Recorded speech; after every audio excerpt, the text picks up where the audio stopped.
Hello dear students, welcome to Bajirao Ias Academy Interview Guidance Program 2023.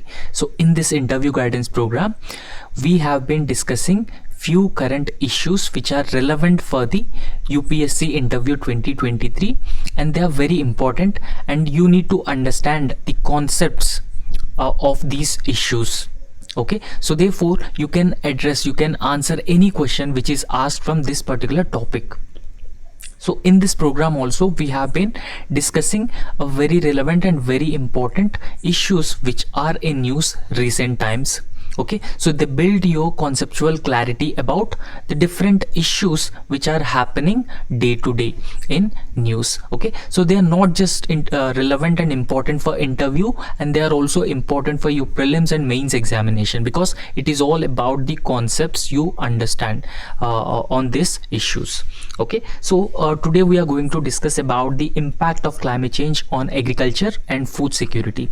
Now if you look at the climate change is one of the most dynamic concept. Okay, so the world has been bracing with the negative impacts of climate change. Now the climate change has a lot of negative consequences across the globe. We have been seeing the disaster which are being associated with the climate change, and apart from that, the agriculture is one of the worst impacted because of climate change. Now when it impacts agriculture, it not only creates some sort of a negative impact on the livelihoods of the farmers, but it also impacts the global food security. Now if you look at the global population, it is around 8 billion population, and India alone has 1.4 billion population. So therefore countries like India, food security and agriculture is very important.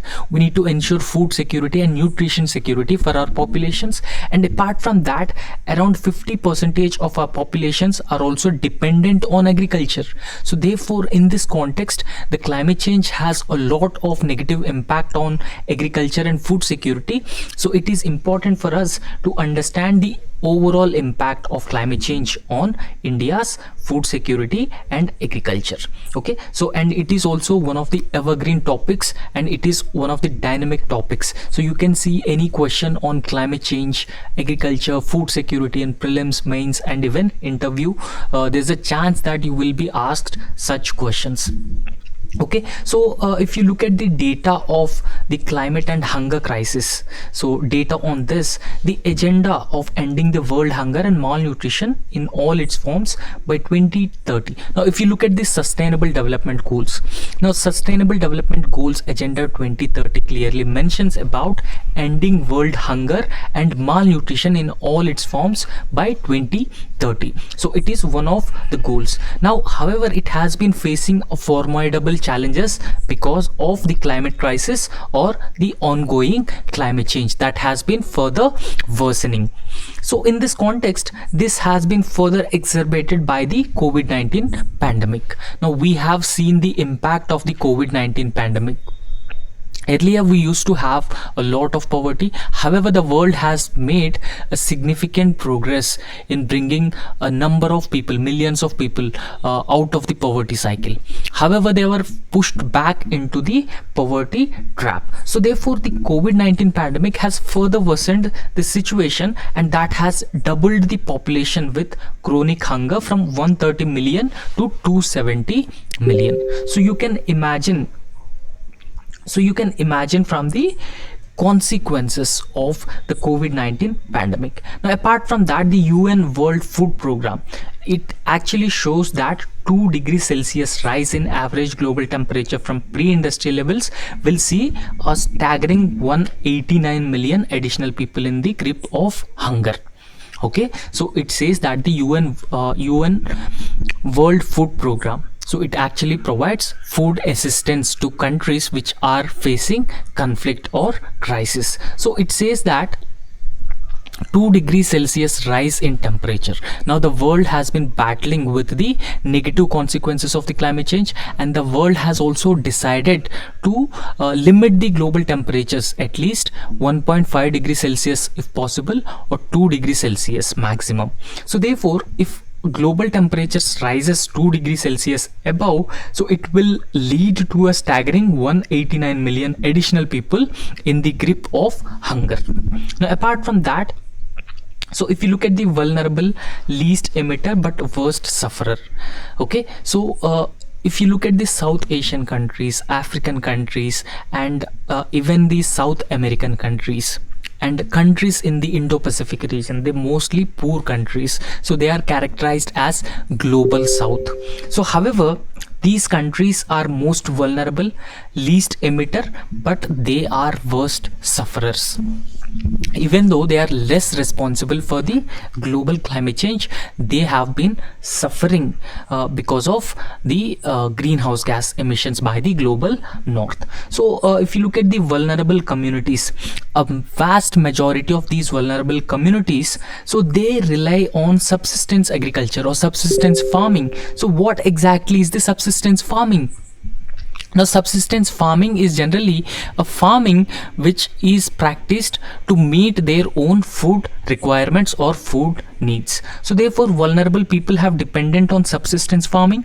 So they have also dependent on fishing, livestock, and who contribute the least to the climate crisis. So they have contributed least to the climate crisis, but they have been facing a lot of issues because of the existing climate crisis. Even though they are not responsible, but they are becoming more and more vulnerable and marginalized because of the climate change. However, the top 10 most food insecure countries contribute to just 0.08% of the global carbon emissions. Okay, so they just contribute 0.08% of the global carbon emissions, but they are the top most worst food insecure countries at the global level. Okay, so you can imagine the consequences they have been facing because of the climate change. Now, because of climate change, there are a wide variety of impacts. For example, you can see crop failures, water scarcity, declining nutrition. Okay, so these are the consequences of the failures of the crops because of the climate change. So you can also see the negative consequences like farmers' suicides. So if crop failures, farmers will face a huge debt, and that even led to the farmers' suicides. So therefore, farmers are becoming more and more vulnerable, and the aspirations of doubling farmers' income or making agriculture more and more profitable are not actually met because of these problems. And the COVID-19 pandemic along with the climate crisis will further worsen this situation.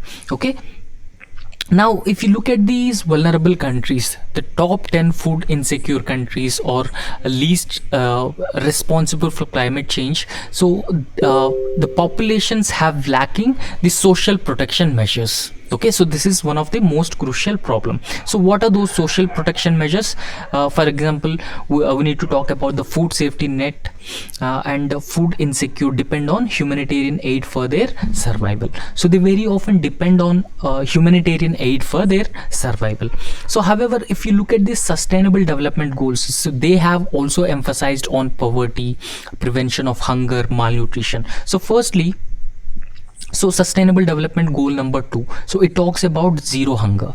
Okay, so it talks about zero hunger, and in order to achieve zero hunger, we need to be profitable in agriculture, or we need to enhance the productivity in agriculture. So however, there is no chance with worsening climate crisis and changing rainfall patterns, and that is being associated with frequent crop failures. Okay, so zero hunger also involves end hunger, achieve food security, improve nutrition, and promote sustainable agriculture. So this is actually the overall objective of the sustainable development goal number 2. Okay, so please understand this. So we need to end hunger, achieve food security, improved nutrition, and promote sustainable agriculture. Now if you look at the data, around 821 million, 1 in 9 people are actually undernourished populations. So they are actually undernourished populations. Now if you look at the data in India, specific to India, 3 in 10 stunted children are Indian. So across the world, 3 in 10 are actually the Indian children. So apart from that, 53% of the women between 15 to 49 years are anemic, and 80% of the infant young children do not get minimum dietary requirements. So this is the condition of the hunger, malnutrition and food security, nutritional security requirement that Indians have been facing. Now whenever you are answering questions or whenever you are writing answer, you just quote this data. So data is very important. That makes your arguments more and more legitimate and authentic, so that it helps you score good marks. Now, apart from these data, around 40% of the total Indian workforce is employed in the agriculture sector. So directly, indirectly, it is around 45 to 50% of the India's population, they have dependent on the agriculture sector. Now if you look at the global food prices double, India could lose up to around 49 billion in GDP. Okay, so if global food prices double, India could lose up to 49 billion in GDP. So these are the important facts related to the food security and climate crisis and its impact on food security.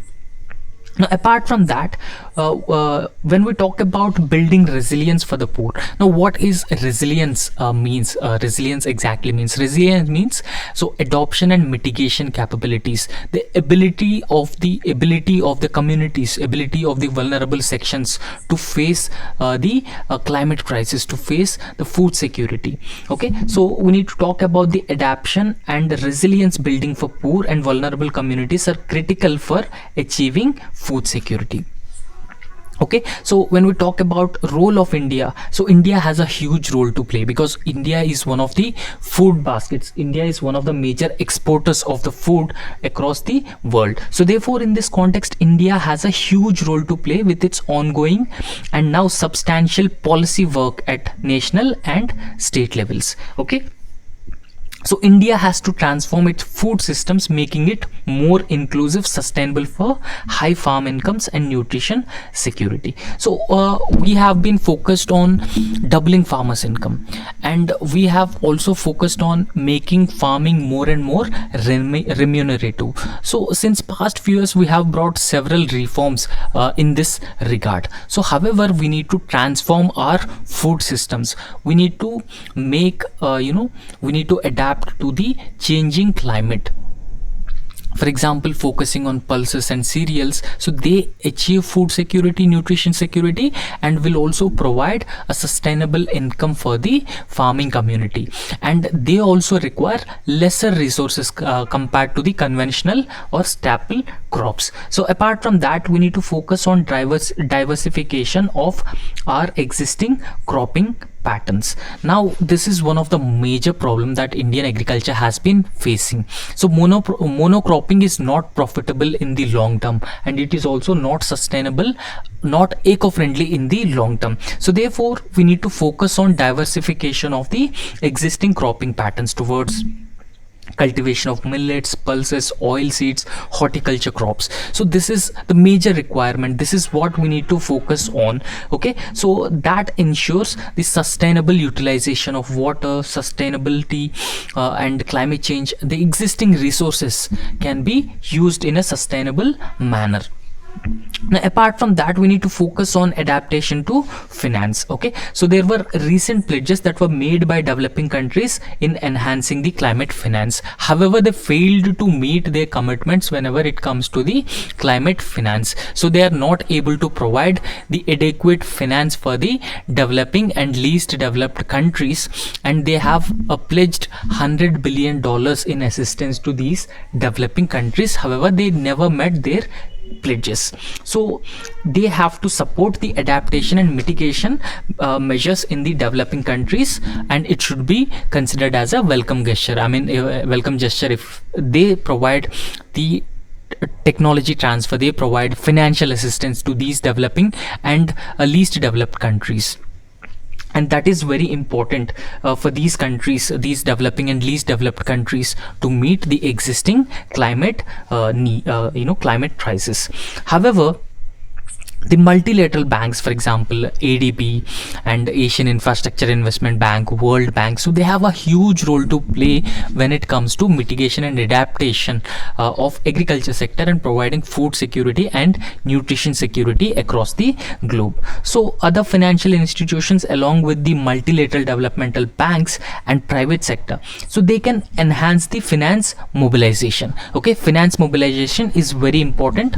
Okay, so when they ensure the financial mobilization, so adequate steps can be taken for the adaptation and mitigation of climate crisis for the agriculture in these developing countries, particularly countries in Africa and India. So therefore in this context we need to adopt a multi-pronged approach. Okay, so there should be a multi-pronged, holistic and comprehensive approach in tackling the climate crisis and its impact on the agriculture and the food security. So thereby we will be able to reduce global hunger, we will be able to reduce the food security and nutrition, we will be able to ensure food security and nutrition security. So therefore in this context, creating resilient livelihoods and food security solutions by protecting and improving livelihoods of vulnerable communities.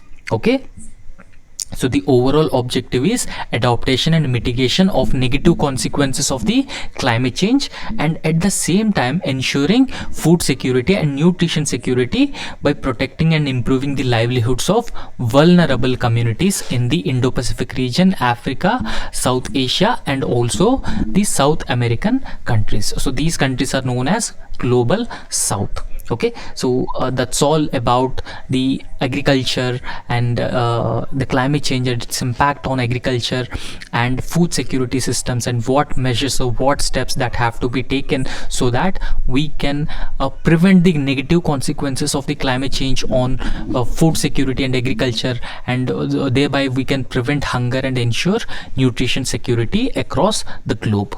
Okay, so thank you.